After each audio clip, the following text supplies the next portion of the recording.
Gary Gensler, head of the SEC, got completely destroyed in this 5-hour congressional hearing. I'll leave a link to the entire hearing down below. In this video, we are going to talk about the highlights, and we're going to talk about the potential implications of all of this, because it does look like this issue gets very much politicized now. It does look like the tide on this issue is turning. Gary Gensler is getting pushed into a corner more and more, and the pressure increases to at least approve a Bitcoin spot ETF. Let's start off with the positive news. Gary Gensler again confirmed that Bitcoin is not a security. Bitcoin is safe. Let's have a look. On Bitcoin, you've made comments on this. You believe Bitcoin is not a security. Is that true? Well, I think the staff of the SEC have also, and the prior Well, chair. I'm just asking you this question, and this is not a gotcha. I thought this was going to be an easy softball into harder questions. Do you think Bitcoin is a security?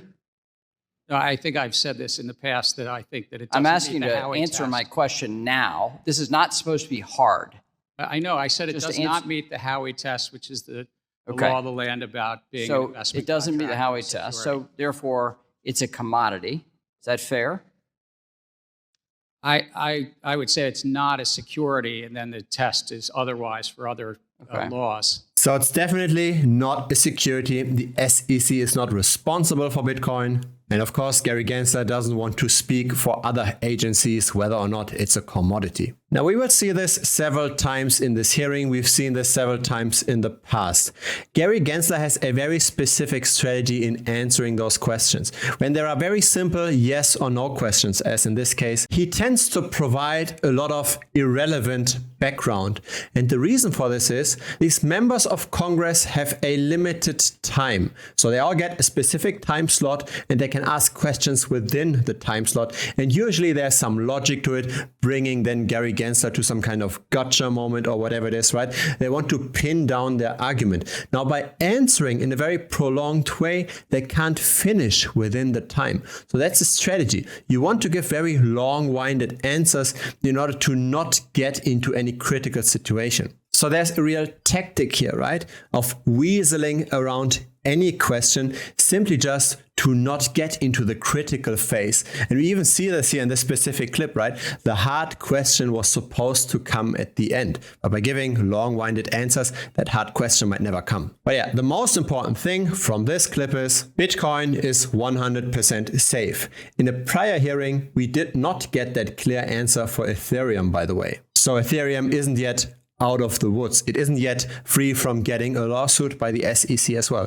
For Bitcoin, there seems to be no issue. Now, what was that hard question that was supposed to come afterwards? It's Gary Gensler's relationship to FTX. And the escalation in this clip is very, very impressive. I don't want to spoil anything. Let's watch this first. You refuse to be transparent with Congress regarding your interactions with FTX and Sam Bankman-Fried. That's the investigation we started last Congress. Finally, your lack of responsiveness to this committee's legitimate oversight continues to be unacceptable. And I want to finish here. In February, the committee made multiple requests for documents to the Securities Exchange Commission. This is normal congressional oversight. Yet 7 months later, the committee has not received a single non-public document that was not part of a FOIA production. As I said, our patience is wearing thin. The SEC is not above the law, nor is it unique. Other financial regulators have routinely complied with congressional oversight. So let me be clear. I do not want to be the first chairman of this committee to issue a subpoena to the Securities Exchange Commission. And you should not want to be the first SEC chair to receive a congressional subpoena. Either we find a path forward where the SEC recognizes Congress as a co-equal branch of government and is responsive to our oversight duties, or my option is to issue a subpoena. It's time for you to consider the lasting consequences of your actions, and what that means to the Securities Exchange Commission's reputation long term.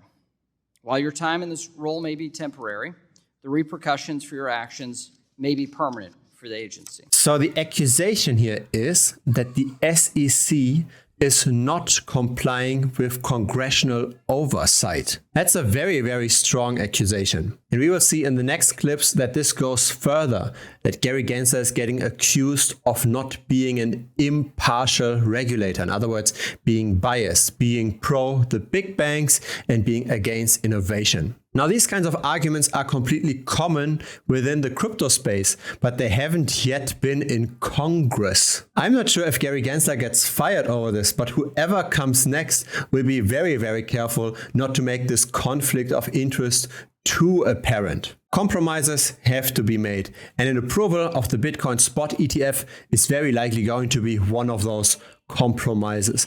Now, will we get other spot ETFs, an Ethereum spot ETF, etc.? Nobody knows. But the Bitcoin spot ETF, I think, with a congressional hearing like this, does get closer. The time is running out for how long this can be further postponed. And so let's talk about that ETF approval and the very high likelihood that all of those ETFs will be approved at once, because the SEC does not want to get the accusation that they are the ones that pick winners versus losers.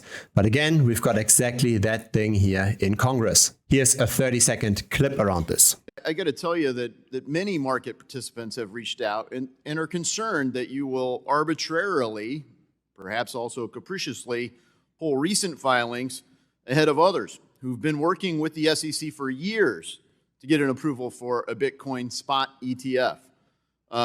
Will this resemble some sort of free pass for one favored company while others remain locked out? And I ask that because it seems that's happened before at the SEC. Right, again, very strong words here. Gary Gensler not being impartial, Gary Gensler not being neutral. And to top this all off, we will finish this video with a somewhat longer clip, 4 to 5 minutes in length, discussing the fundamental overreach of the SEC. What really constitutes an investment contract? And the example given here is the tokenization of Pokemon cards. And apparently, Gary Gensler can't be 100% sure if that's an investment contract. And so maybe the whole area of crypto regulation will be taken out of the hands of the SEC at some point. That's at least a possible outcome. Maybe not the most likely outcome, but let's have a look again. 5 minutes very well spent. That when it comes to crypto, your interpretation of the term investment contract has no limiting principle and therefore could invite arbitrary and capricious enforcement action. So I want to take a few minutes to explore the concept of investment contract in greater depth. And I want to start with an obvious definitional question. We know that an investment contract requires an investment. Does an investment contract require a contract? You know, something about this definition, I will quote Thurgood Marshall, Congress painted with a broad brush. And when Marshall said that, he was writing the law of the land. So we follow this Howey test and how not just Marshall, but other courts interpreted it. And it has a four components. I did not go to MIT, but in the Bronx, if I ask whether an investment contract includes a contract, the answer is typically yes or no. So, well, actually, sir, under the Supreme Court law of the land, they do not write that in. They say it's an investment of money in a common enterprise, and you're anticipating profits based on the efforts of others. So I took an oath to follow the law of the land, and that's the Supreme Court law of the land. So in Howey, the Supreme Court refers to an investment contract as a contract, scheme, or transaction. That was the terminology that I saw in the case.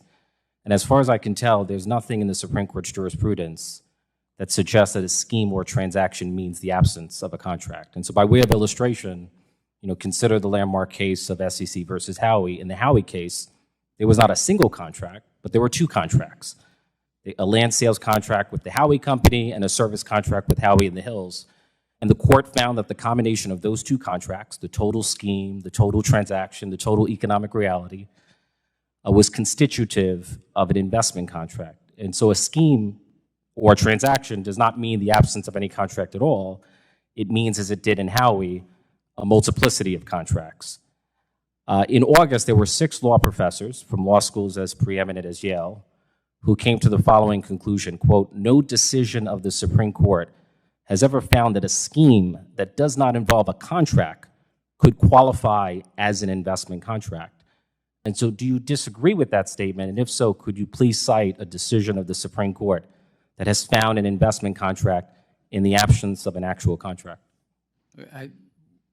The SEC has been in front of multiple courts, and investment contract has been. What's the name of the case, Mr. Gensler? The Supreme Court case that has found an investment contract in the absence of an actual contract. Do you have the name? Can you cite a case? The SEC over the decades, whether it's Can you cite a chinchillas, case? whether it's whiskey caskets, whether it's crypto, if the public is investing based upon the efforts of others. I find it telling that you cannot cite a single case. That's a security. Not a single. How about a Second Circuit case? Can you cite a single Second Circuit case I that found an investment contract in the absence of a I contract? understand where you're trying to go, and I'm going to leave that to the very fine attorneys at the SEC in front of courts. But I'm saying the core principle Mr. Gensler, this is a field. This is. Let me finish. Pocket This is this is a question to which you should know the answer, because the definition of an investment contract is the central issue. That's what determines the extent of your authority. That's what determines the applicability of federal securities law to crypto transactions. And your I am inability to answer answering that it- question I is am- baffling to me. I'm answering it consistent with what the Supreme Court has said, which is the law of the land is a four-part test. And yet you cannot cite a single case to support It's your called argument. Howey, it's called Reeves, it's called many cases at the Supreme Court, sir.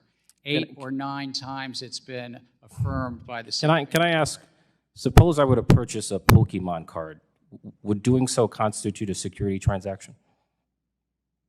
You could purchase a Pokemon card. I don't know what the context is, but if you're just purchasing a Pokemon card. If I purchase a Pokemon at card, is at that a security retail store, transaction? that's not a security. Okay. If I were to purchase a tokenized Pokemon card on a digital exchange via a blockchain, is that a security transaction? I'd have to know more.